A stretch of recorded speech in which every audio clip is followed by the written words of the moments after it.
Good morning everyone. I am Dr. Shalini Hanok, Associate Professor, Department of ECE, ATME College of Engineering, Mysore. Today I will be discussing about the second experiment of Communication Lab for 22 scheme, 22 ECL 404, that is design of a frequency modulator using PLL IC565. So first we will discuss what exactly is modulation. Modulation is a basic requirement for transmitting the message signal through free space. It is a process of transmission of information signal, that is the lower frequency signal, audio signal, using high frequency carrier signal. The need for modulation, there are various needs for communication modulation. One basic need is for the communication, we definitely need modulation. We can't transmit the radio signal as it is, we have to modulate it for transmission. These are the different needs for modulation: reduction in height of antenna, avoid mixing of signals, increase the range of communication, multiplexing is possible, improves quality of reception. There are different kinds of modulation techniques: analog modulation and digital modulation. Analog modulation uses analog signals to modulate and send the data. In digital modulation, the analog signals are converted into digital signals and then it is modulated. So in analog modulation, we will be discussing about amplitude modulation, frequency modulation and phase modulation. The very first experiment was about amplitude modulation. The second experiment will be studying about frequency modulation. What exactly is frequency modulation? In frequency modulation, the amplitude and phase of the carrier wave remains constant. Only the frequency of the carrier wave is changed in accordance with the signal. When the frequency of carrier wave is changed in accordance with the intensity of the signal, the process is called as frequency modulation. This is what frequency modulation is. The other two parameters, mainly there are three parameters: amplitude, frequency and phase in the signals. So in that we will be varying the frequency and keeping the amplitude and rest of the things constant. This is the waveform of frequency modulation. So wherein this is the message signal and this is the carrier signal. So the message signal, according to the message signal, the carrier signal varies. Like we have different points A, B, C, D, E, F, G.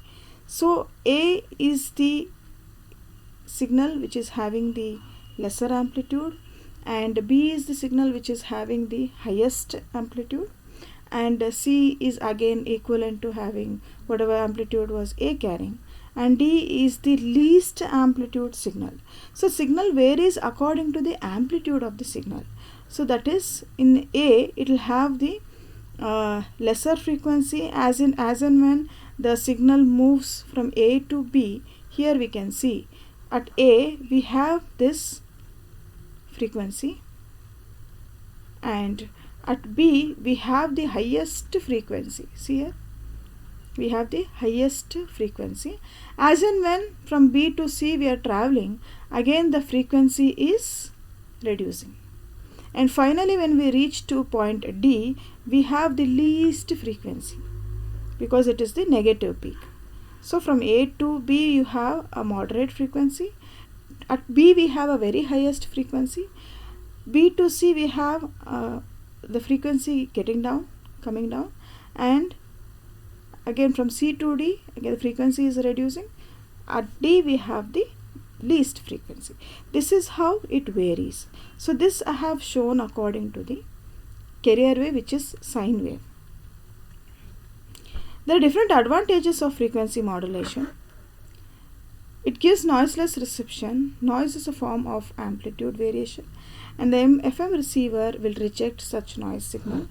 The operating range is quite large. The efficiency of the transmission is very high. Now, in frequency modulation, in the experiment given, frequency modulation can be done in using various circuits, but for the syllabus they have specified that we have to use the phase locked loop concept. So First I will be explaining what exactly is this phase lock loop. So we have this PLL IC called as 565. The similar concept will be inbuilt inside this IC565. That will be done. So phase lock loop, usually it consists of three different blocks in it, that is phase detector, low pass filter and voltage controlled oscillator. So this is the stages. These are the stages wherein we give input frequency, which is the reference frequency input, and we have the phase detector, we have low pass filter and voltage controlled oscillator. As and when this Fin passes through the phase, so previously we would have designed F out for what frequency we want the output signal. It can be 10 kilohertz, 20 kilohertz or any hertz, how much ever the designer wants, and we are going to lock the phase according to that. And this from here the input is given here, and if the concept is if F in is equal to F out, then the phase is locked.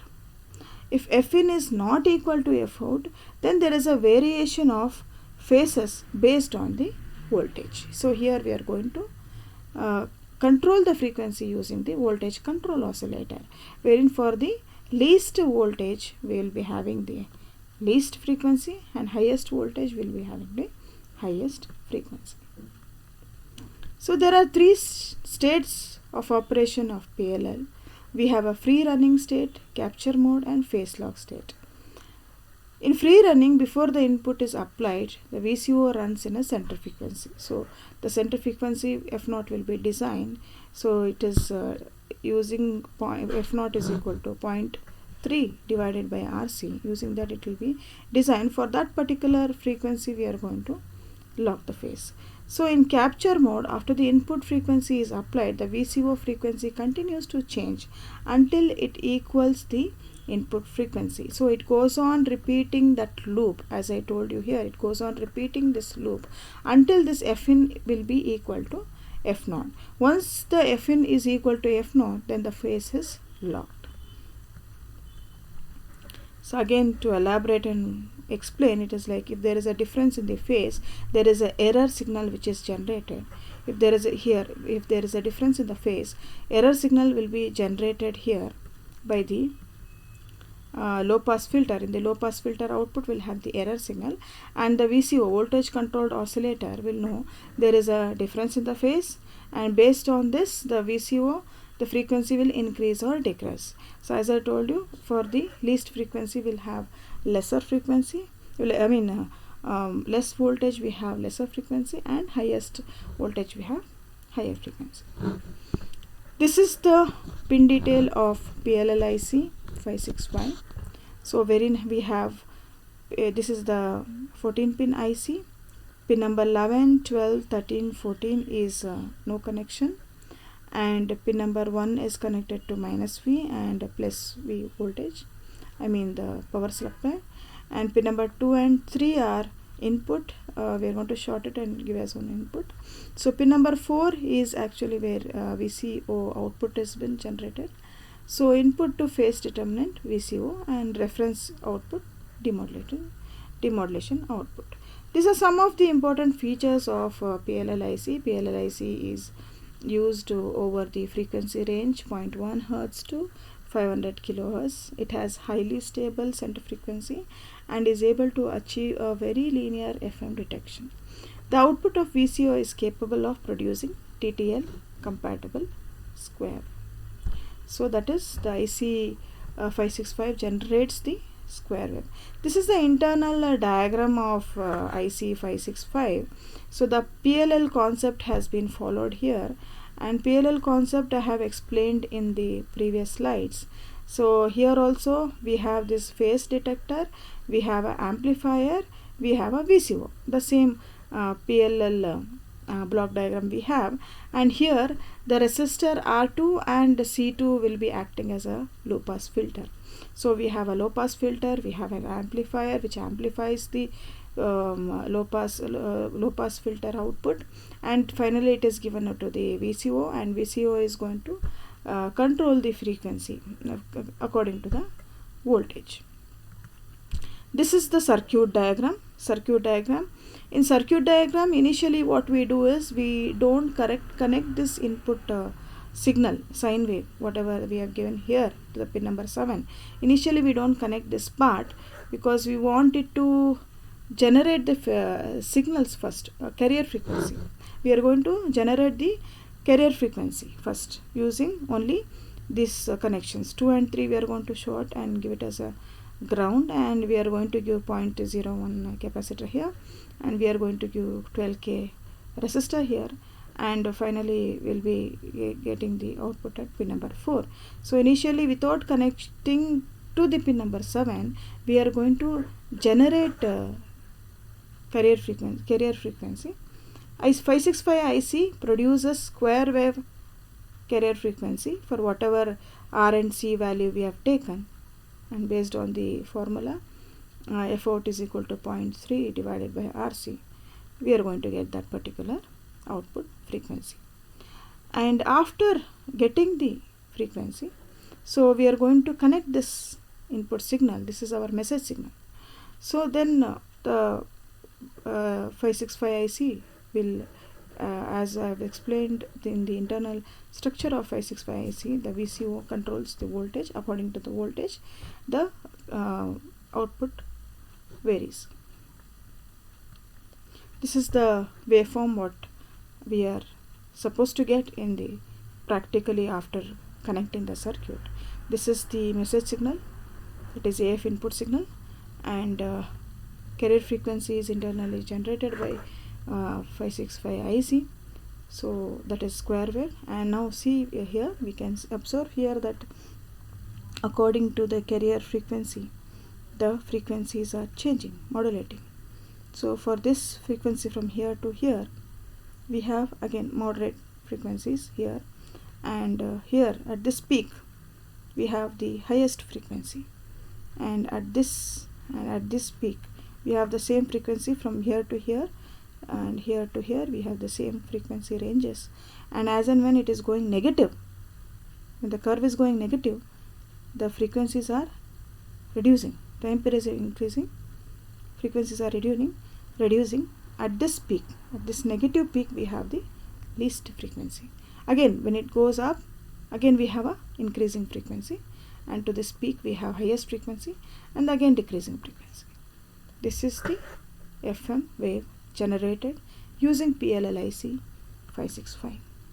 This is a tabular column. We just tabulate whatever frequencies we have got. We have got around various ranges. For different ranges of voltages, we have got different ranges of frequency. The same thing will be tabulated for clarity purpose, wherein AC is the message signal here, and this is the amplitude of the message signal. This is the amplitude of the message modulating signal, carrier signal and modulating signal. Then we have F max and F min. So here we have, this is F max, here is a point, here is a place we get maximum frequency, here is a place where we get the minimum frequency. That is tabulated, and the difference, definitely there will be a difference between the maximum and minimum, and we are going to calculate the difference. And this is optional. The modulation index can be calculated or not. Thank you. Now we are going to see this theoretically explained circuit, how it will work practically in the lab.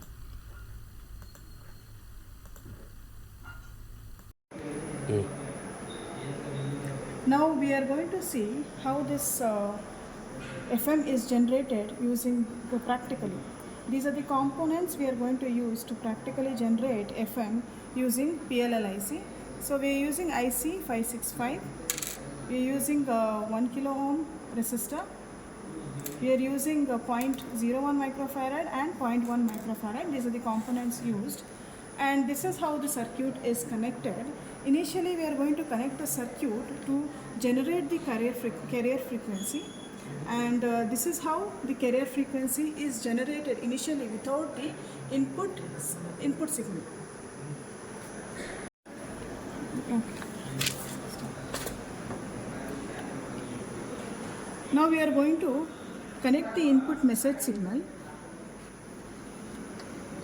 to the capacitor from there. Now we are going to see how the signals are generated. The FM signals are generated.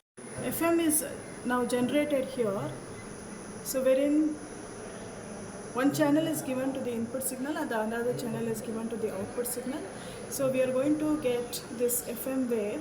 So when the signals are in increasing mode, so the frequencies are increasing, and to the peak, positive peak, we will get the highest frequency. As and when the signals is going to negative, so the frequency is reducing, and to the negative peak we will get the least frequency. This is how FM signals are generated using IC565 PLM.